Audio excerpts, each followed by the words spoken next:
Assalamualaikum warahmatullahi wabarakatuh. Bismillahirrahmanirrahim. Alhamdulillahirabbil alamin wassalatu wassalamu ala sayyidina habibina syafiina wa sallallahu alaihi wasallam. Wa ala alihi wa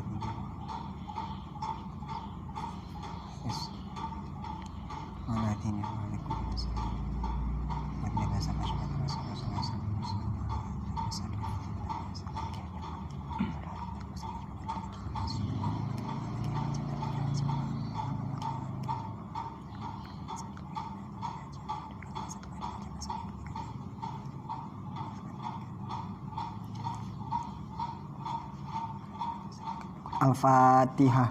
Bismillahirrahmanirrahim. Alhamdulillahirabbil alamin. Ar-Rahmanirrahim. Iyyaka na'budu wa iyyaka nasta'in. Ihdinas siratal ladzina an'amta 'alaihim ghairil maghdubi 'alaihim waladdallin. Amin.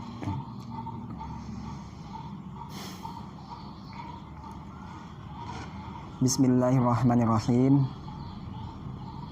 Qala al-musannifu rahimahullahu ta'ala wa nafa'ana bihi wa bi ulimihi bid-darin amin. Faslun halaman 18. Faslun yajibu ala waliyis sobi was-sobiyah. Faslun ini adalah suatu fasal. Yajibu wajib ala wali sobi atas walinya anak kecil laki-laki, wasobiyati dan walinya anak kecil perempuan, al-mumayyizaini yang dua-duanya dalam keadaan tamyiz.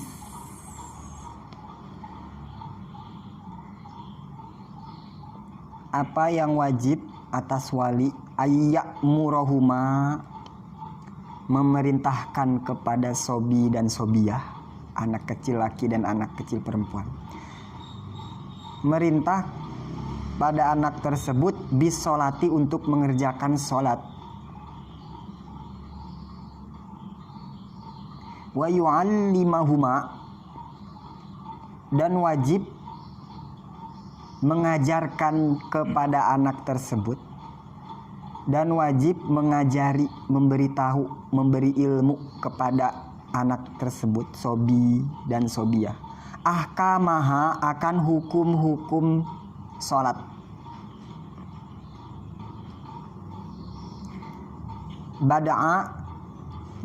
Ba'da sab'i sinina, setelah umur 7 tahun. Wa yadribahuma, dan memukul anak tersebut, ala tarkiha, karena meninggalkan sholat. Bisa dipukul karena meninggalkan sholat ba'da isyri sinina, kalau anak sudah mencapai umur 10 tahun.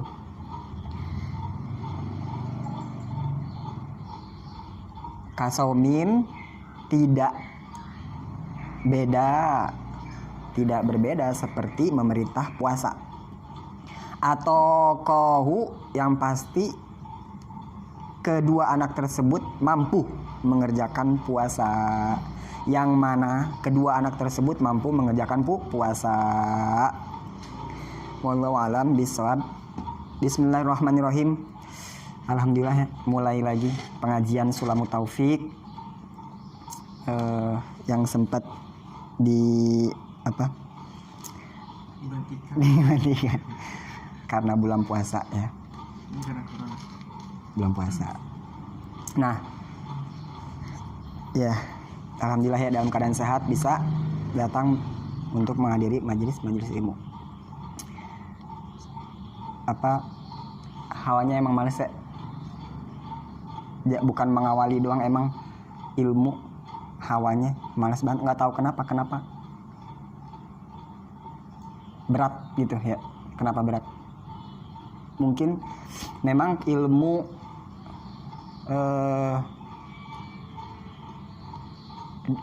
orang-orang mencari ilmu itu berat, godaannya banyak, mungkin karena fadilah dari ilmu sendiri besar ya, besar buat kita banyak yang kita dapat dari hasil fadilah mencari ilmu.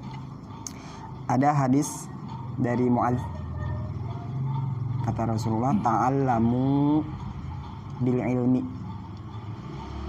ya, carilah ilmu, karena fa inna ta'allumahu khosyatun. Katanya mencari ilmu karena Allah itu khosyatun. Itu mencari ilmu itu suatu bentuk ketakutan, khosyah, ketakutan kita kepada Allah. Sebagaimana yang udah kita tahu ya, kalau kita misalkan takut sesuatu di dunia, takut hewan atau takut bencana, kita pasti menjauhi sesuatu tersebut. Tapi kalau kita takut sama Allah, bukan malah menjauh tapi mendekat. Nah, dengan cara apa? Mencari ilmu. Nah, mencari ilmu itu khosyatun, bentuk ketakutan kita sama Allah. Bentuk ketakutan kita sama Allah. Ya, kita bingung takwa itu bentuknya kayak apa? Takwa kepada Allah itu bentuknya kayak apa? Nah, bentuknya mencari ilmu salah satu bentuk dari takut kepada Allah, takwa, khosyah. Fa inna ta'allumahu khosyatun. Mencari ilmu itu bentuk ketakutan. Wa talabahu ibadatun, dan mencarinya adalah suatu ibadah, kata Rasul. Nah, mencari ilmu selain memang wajib, itu berupa ibadah, sama kayak sholat, puasa, dan atau ibadah-ibadah yang lain. Nah, mencari ilmu pun ibadah, yaitu yang membuat kita malas. Ya, sama-sama dengan amal-amal yang lain. Kalau kita kerjakan sholat, ada malasnya. Sunah-sunah ada malasnya, berjamaah ada malasnya. Sama mencari ilmu juga gitu, karena mencari ilmu juga termasuk sebagian dari ibadah. Wa talabahu ibadatun. Terus bahkan wa mudzakaratahu tasbihun. Kita mengingat-ingat, ditelik-telik sama kita tentang ilmu. Mudzakarah itu mengingat terus ya, mengingat-ingat ilmu. Itu tasbih. Berarti tasbih itu bukan hanya subhanallah, bukan hanya itu bentuknya, tapi mencari ilmu juga merupakan tasbih. Memuzakarah, kita ingat-ingat ilmu itu yang kemarin atau ini kita di sini, insya Allah merupakan bentuk muzakarah ilmu. Nah, berarti kita juga sedang melaksanakan tasbih, termasuk tasbih juga ya. Berarti bukan subhanallah, kita ingat, diem aja pun ingat-ingat tentang ilmu, itu tasbih. Berat ya. Pertama, kita diem di sini aja udah termasuk bentuk ketakutan kepada Allah, takwa. Kedua, ibadah. Berat banget ya. Karena banyak banget memang yang kita dapat dari mencari ilmu. Terus ada lagi wabah suhu jihadun. Membahas tentang ilmu nih kita di sini itu termasuk jihad. Berarti jihad, perang itu masa dulu ya. Zaman sekarang berarti jihad kita kayak gini. Membahas tentang ilmu. Meneliti ilmu itu jihad. Ya, gimana nggak berat ya? Kita duduk di sini udah termasuk takwa, ibadah, terus tasbih, ya. Berat banget makanya, pundak ya, banyak tuh. Ibadah, jihad juga. Terus wabadluhu li ahli kurbatun. Kita udah tahu nih ilmu atau cara-cara suatu amalan. Terus kita kasih lagi ke orang, bazlu, kasih ke orang, ke keluarga kita. Nah, itu katanya kurbatun, bentuk amal ibadah kita. Suatu amal ibadah, kurbah. Kurbah itu suatu amalan, sama kayak kurbah itu amalan untuk mendekatkan diri kepada Allah ya. Bentuknya apaan aja, kayak itu juga kurban, motong kurban itu termasuk kurbatan untuk mendekatkan diri kepada Allah. Nah, mencari ilmu juga termasuk kurbatan, suatu amal untuk mendekatkan diri kepada Allah. Bentuknya itu banyak ya, berarti mendekatkan diri kepada Allah bukan hanya di masjid doang, bukan hanya zikir doang, tapi seperti ini juga mencari ilmu dan ngasih tahu ke orang itu sebagai bentuk amal perbuatan ibadah juga, sama kayak ibadah yang lain. Sama. Terus wa ta'limuhu liman la ya'lamu shadaqatun, katanya ngasih tahu, ngajarin ke orang yang belum tahu dia, itu merupakan sedekah. Sedekah itu berupa sedekah. Oh, banyak ya berarti ya sedekah. Bukan duit doang, banyak. Berarti ngasih tahu orang suatu ilmu, ini jangan, nggak boleh tahu, ini yang ini lakuin bagus tahu. Nah, kita kasih tahu orang yang belum tahu, itu merupakan sedekah. Karena katanya li'annahu ma'alimul halal wal haram, katanya ilmu itu ya, ilmu Allah itu ma'alimul halal wal haram. Ma'alim itu arah, kayak tanda panah lah. Arah yang menunjukkan halal sama haram. Itu ilmu Allah. Ma'alimul halal wal haram. Ilmu itu sebagai arah buat kita, petunjuk, ma'alim. Yang ini halal, yang ini haram. Terus kalau orang yang belum tahu ini halal, ini haram, pasti dilakuin, dimakan, dikerjain, atau kalau pakaian dipakai, atau kalau makanan dimakan, karena tidak tahu. Tapi kalau kita udah tahu, pasti kita nggak makan, atau kalau pakaian nggak dipakai, sendal berarti nggak dipakai, kalau amal berarti nggak dilakuin. Nah, selain kita tahu ini halal, ini haram, kita harus tahu juga halal dari yang haram tuh kayak apa. Haram dari suatu yang halal tuh kalau gimana? Ya, kita taunya halal boleh, ini haram nggak boleh. Tapi kita harus tahu juga yang haram dari yang halal apa, seperti apa. Terus yang halal bisa jadi halal dari yang haram kayak gimana? Ya kan, itu kita taunya dari ngaji, dari ilmu. Maksudnya apa? Kita nggak perlu juga tahu haram dari yang halal, halal dari yang haram. Gimana maksudnya? Kayak halal, misalkan makanan ini halal, tapi bisa jadi itu makanan halal jadi haram kalau misalkan itu makanannya dari punya orang, kita ambil, itu namanya haram dari yang halal. Kita nggak hanya cukup tahu halal atau haram, tapi harus tahu sesuatu yang haram dari halal, harus tahu juga sesuatu yang haram dari yang halal. Yang tadinya haram jadi halal, tadinya nggak boleh terus jadi boleh. Harus tahu juga gimana. Itu dari mana taunya? Dari kita ngaji, dari kita mencari ilmu. Nah, dengan kita nyari ilmu itu menjadi arah, ma'alimul halal wal haram, petunjuk arah antara halal dan haram. Tapi bukan hanya tahu halal sama haram, tapi tahu juga haram dari yang halal, tahu juga halal dari yang haram. Ini halal tapi bisa jadi haram. Kalau gimana? Ya kan? Kita mungkin nggak dapetinnya dengan sesuatu yang buruk. Mangga halal, tapi kalau kita maling dari punya orang, rumah orang, jadi haram. Itu yang dimaksud haram dari halal. Nah, itu. Soalnya, dan ilmu itu juga wahwa imamul amal. Ilmu adalah imamul amal. Ilmu itu imamnya amal. Imamnya seluruh perbuatan yang kita lakuin. Itu ilmu. Maksudnya berarti segala amal yang kita lakuin, perbuatan, aktivitas yang kita lakuin, kalau nggak ada imamnya, berarti mau ikut siapa? Nah, ilmu Allah lah yang menjadi imam. Ya, kalau aktivitas kita yang kita lakuin setiap hari nggak ada imamnya, berarti kita mungkin mengikuti setan. Nah, ilmu inilah ilmu Allah yang menjadi imam untuk aktivitas kita. Maka ilmu disebut imamul amal, imamnya amal. Makmumnya siapa? Ya makmumnya amal. Perbuatan kita ini makmum. Kalau perbuatan kita nggak ada yang ngimamin, ya ibaratnya nggak ada dasar ilmu, kita mau dari mana? Ayo, dari feeling, bisa ada dari bisikan, bisa aja dari setan, ya kan? Nah, makanya jadiin ilmu itu menjadi imam buat amal kita, perbuatan kita sehari-hari. Nah, makanya di sini disebutin huwa imamul amal, ilmu menjadi imamnya amal, makmumnya amal, imamnya amal ilmu, makmumnya ilmu amal. Nah, kalau amal nggak ada imamnya, berarti mengikuti siapa gitu, ya? Mengikuti siapa? Munfarid berarti amalnya sendiri, berarti munfarid. Ya, kalau ada imamnya, ada dasarnya, enak.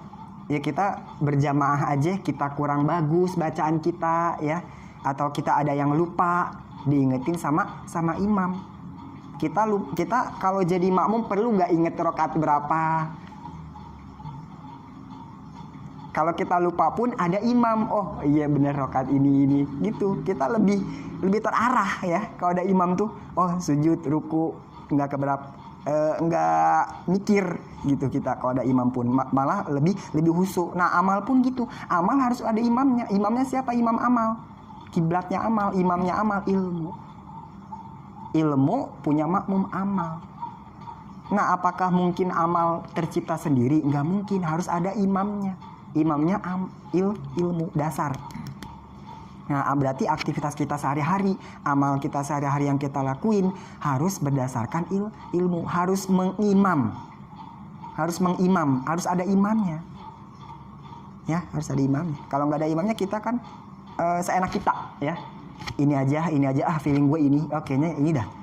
Enggak gitu, harus ada imamnya. Imamnya ilmu. Nah kalau seluruh aktivitas dari bangun sampai mau tidur dengan ilmu pasti terarah. Jadi terarah. Pasti bisa membedakan ini halal, ini haram tuh ya kan. Makanya ilmu adalah imam amal, makmumnya adalah amal. Nah itu dia ini amal ya. Malah kata ada di kitab Ihya Ulumuddin ya, karangan Imam Ghazali, katanya majlisul ilmi yukafiru sab'ina majlisan minal lahwi, kata Imam Atha.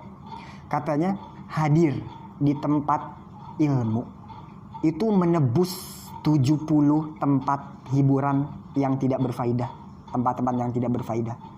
70. Nah kita kalau datang ke tempat, hadir di tempat ilmu itu menebus tempat-tempat yang udah pernah kita datengin. Kita kan nggak bisa ya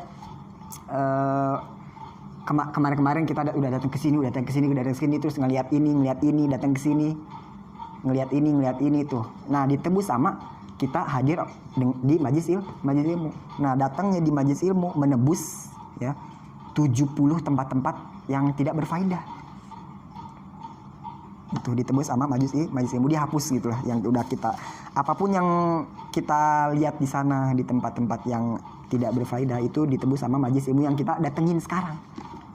Loh ya lumayan, dateng sekarang ilmu di refresh lagi.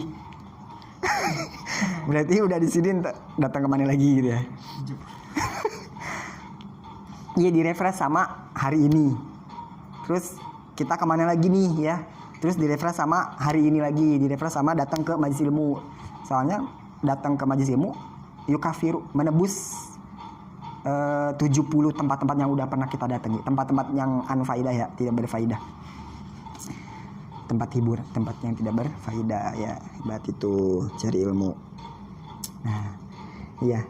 Kenapa sih begitu banget? Amal sepenting apa? Soalnya kata di riwayat Imam Muslim, ini ngobrol kan ya, belum ngaji, tenang aja, nggak mulai dulu dah. Katanya yatsba'ul mayyita salah satun, katanya mayit diantar oleh 3 hal. Yatsba'ul mayyita salah satun, mayit diantar oleh 3 hal.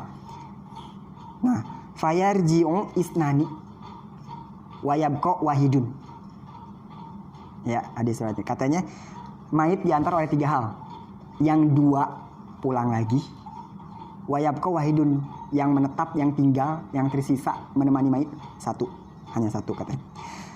Yatsba'uhu ahluhu wa maluhu wa amaluhu, semuanya ikut pas mayit mau diantar ke kubur, semuanya ikut. Yatsba'uhu ahluhu, keluarganya yang nganter ya, kita keluarga kita ada yang meninggal kita antar ya, benar. Terus wa maluhu, diantar sama hartanya. Diantar apaan emang hartanya ya, masih diantar juga sekeluarganya, apapun harta gitu diantar semuanya, masih diantar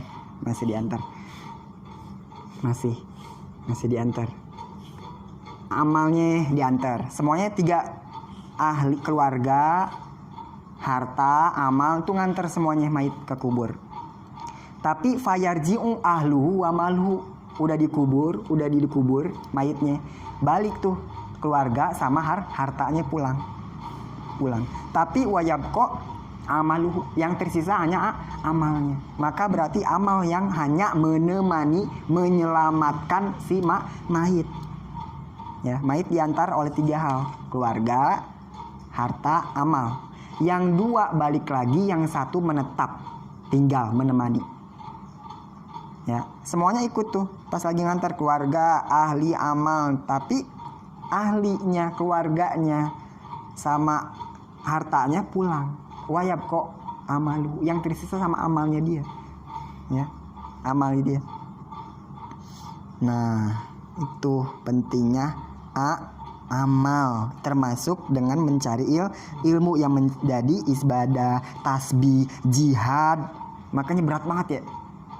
Berarti pulang dari sini tuh berat dah pokoknya. Jihad, terus bawa ketakwaan, udah ibadah juga, udah tasbih selama berjam-jam, sodakoh juga katanya. Ya, terus dapat pengarahan antara halal dan haram, dapat petunjuk. Itu. Ini makanya ya berat mencari ilmu. Hawanya malas aja. Soalnya fadilahnya juga banyak banget itu mencari ilmu ya. Tuh. Faslun. Itu. Ini dikit aja. Cobain doang. Cobain rasanya gitu, dikit aja. Faslun ini adalah suatu pasal. Katanya wajib atas wali anak kecil laki maupun perempuan yang dalam keadaan tamyiz. Nah, berarti sobi itu anak kecil ya. Padahal kita tahu untuk terjemah anak kecil itu banyak. Walad, bisa ibnun, ibnatun, walad, waladatun. Nah, di sini memakai kata sobiyah karena memang di sini diwajibkan atas wali anak yang masih tamyiz. Jadi sobi itu diperuntukkan untuk anak yang belum baligh. Jadi yang belum baligh sebelumnya namanya apa sih?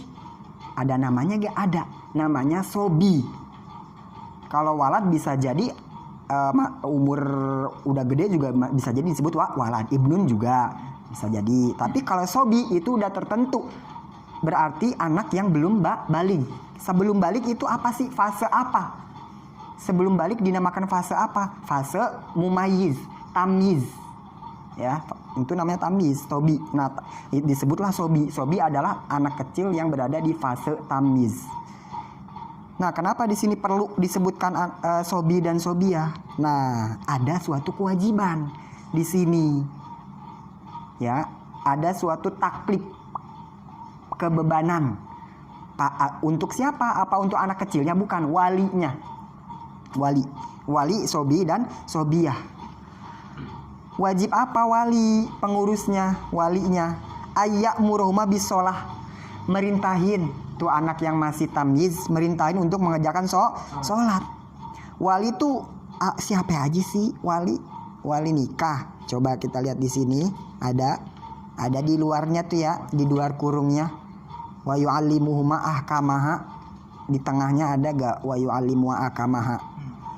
Terus ada sab'a sinin. Lihat sab'a sinin enggak? Iya, nah, itu terus wal muradu ada? Iya. Nah, ada ketemu wal muradu? Paling kiri. Ada tuh di kurungnya tuh ba'da sab'i sinin ada ya? Wal muradu, dan yang dimaksud bil wali dengan kalimat wali di sini siapa sih? Kulluman ya, kulun yaitu setiap min abawaihi dari orang tuanya. Berarti tiap-tiap orang tua. Wa inna alya, walaupun ke atas. Berarti bapak, ibu, kakek ke atas terus. Nah, itu disebut wa inna alaya, ke atas. Walau min kibalil ummi, walaupun dari pihak ibu. Ibu juga termasuk wali juga. Beda sama yang nikah berarti ya. Kalau dalam masalah mendidik anak dalam sholat itu beda sama kayak wali nikah. Kalau ibu juga termasuk wali di sini. Wali yang wajib untuk mengajari anak sholat. Beda. Nah, di sini kita harus tahu walinya. Fayaskutu alujub. Nah, itu ya wali. Nah, katanya wali wajib merintah sholat untuk anak kecil yang dalam fase tamyiz. Kalau baligh itu berarti umurnya tuh kira-kira 15 ya, kalau laki, kalau perempuan 9 ya, atau kalau udah mimpi jima, mimpi. Nah, itu tandanya baligh. Nah, sebelum itu itulah dimaksud tamyiz. Kalau di sini umur berapa? Ba'da sab'i sinina 7 tahun. Oh, berarti dalam Islam tamyiz itu 7 tahun. Tamyiz itu apa? Kita sering dengar tamyiz itu apa? Anak kecil tamyiz, anak kecil tamyiz. Tamyiz itu kalau secara bahasa bisa membedakan. Itu secara bahasa. Tamyiz itu membedakan.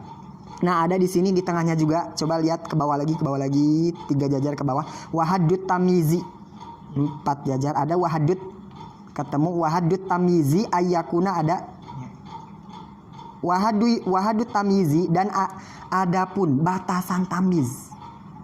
Definisi had itu definisi tamyiz ayyakuna kullun minasobi wasobiyah, setiap dari anak kecil laki dan perempuan itu bihaisu yakulu wahdahu, sekiranya bisa makan wahdahu sendiri, dengan sendiri, wayashribu wahdahu, dan minum sendiri, wayastanji, dan cebok wahdahu sendiri. Itu dikatakan tamyiz. Wakila, dan diucapkan tamyiz itu ayyaf hama al-hitab, jadi mengerti ucapan. Itu tamyiz katanya, mengerti pembicaraan orang. Kalau kita ngomong, coba ambilin bantal di situ, dia paham, dia ngelakuin, itu tamyiz. Berarti udah tamyiz, dalam fase tamyiz berarti. Itu katanya. Ada suatu ucapan ayat hamal hitab, katanya paham pembicaraan orang, misalkan disuruh terus mau, itu tamyiz katanya. Terus wakila juga diucapkan juga ayah arifa yaminahu bin shimalihi. Ayah arifa tahu, si anak tahu kanan, min shimalihi dari kiri, tahu kanan kiri. Misalkan lagi pakai baju, ayo tangan kanannya, tahu dia ke sini. Nah, itu tamyiz katanya. Tangan kiri sekarang, kiri. Nah, itu anak ada dalam fase tamyiz. Tamyiz secara bahasa membedakan.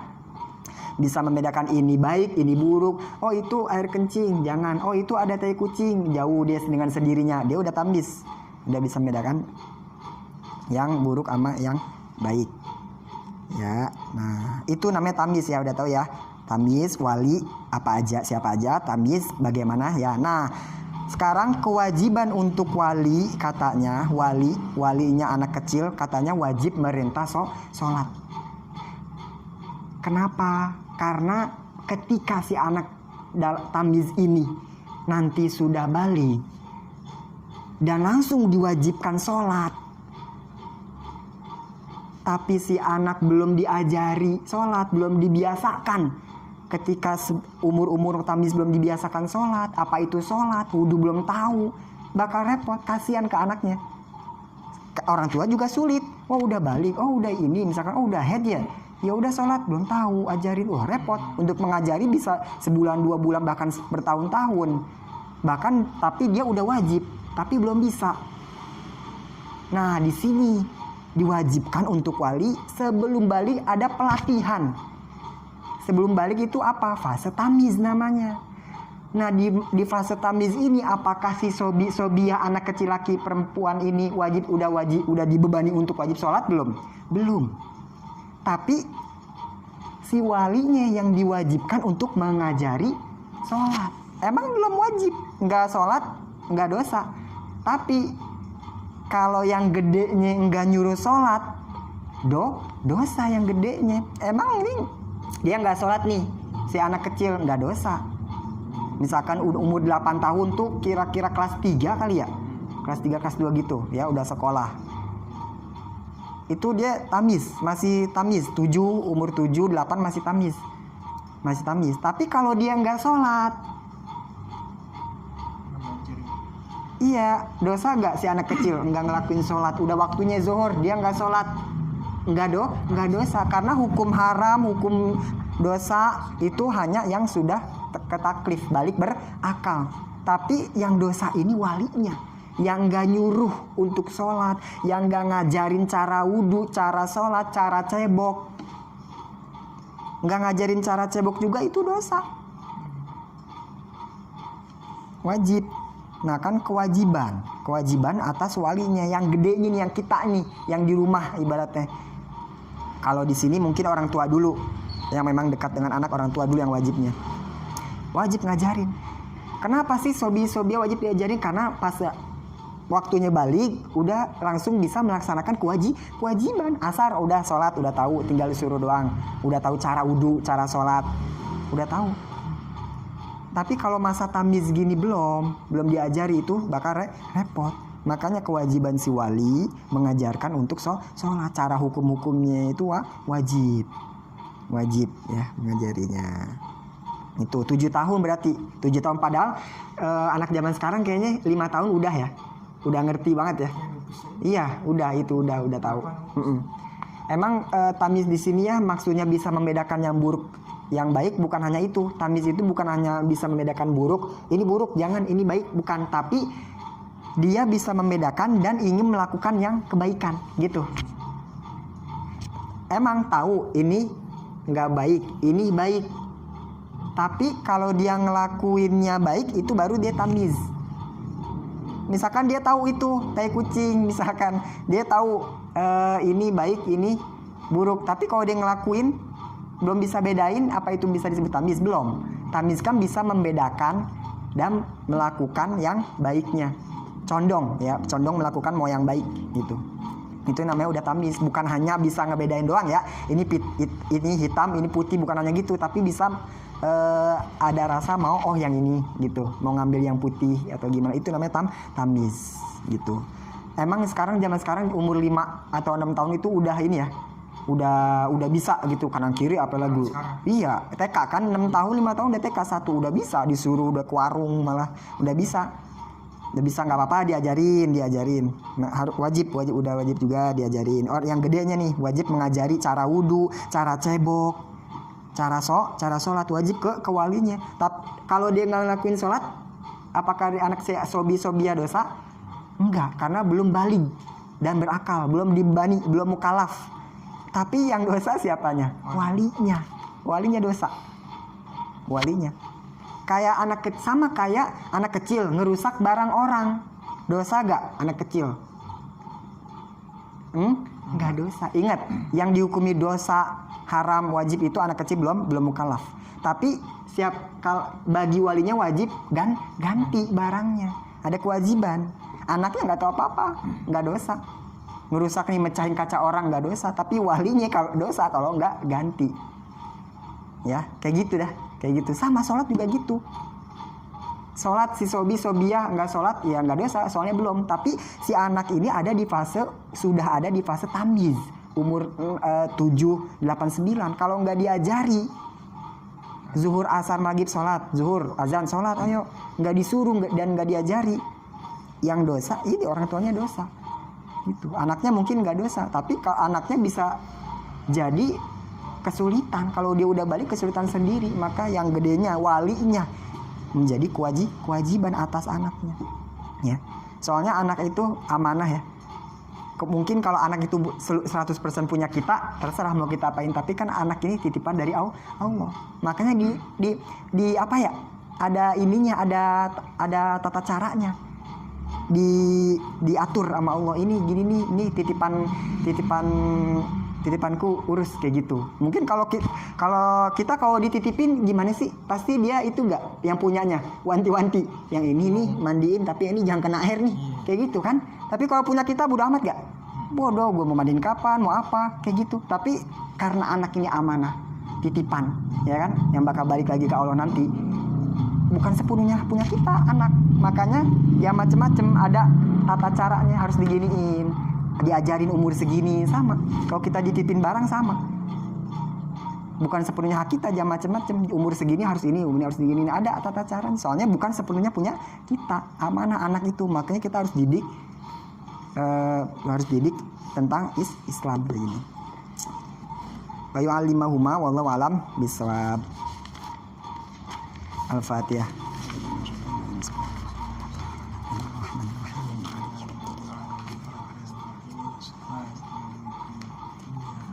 Iya, karena setelah ini صراط الذين أنعمت عليهم غير المغضوب عليهم ولا الضالين.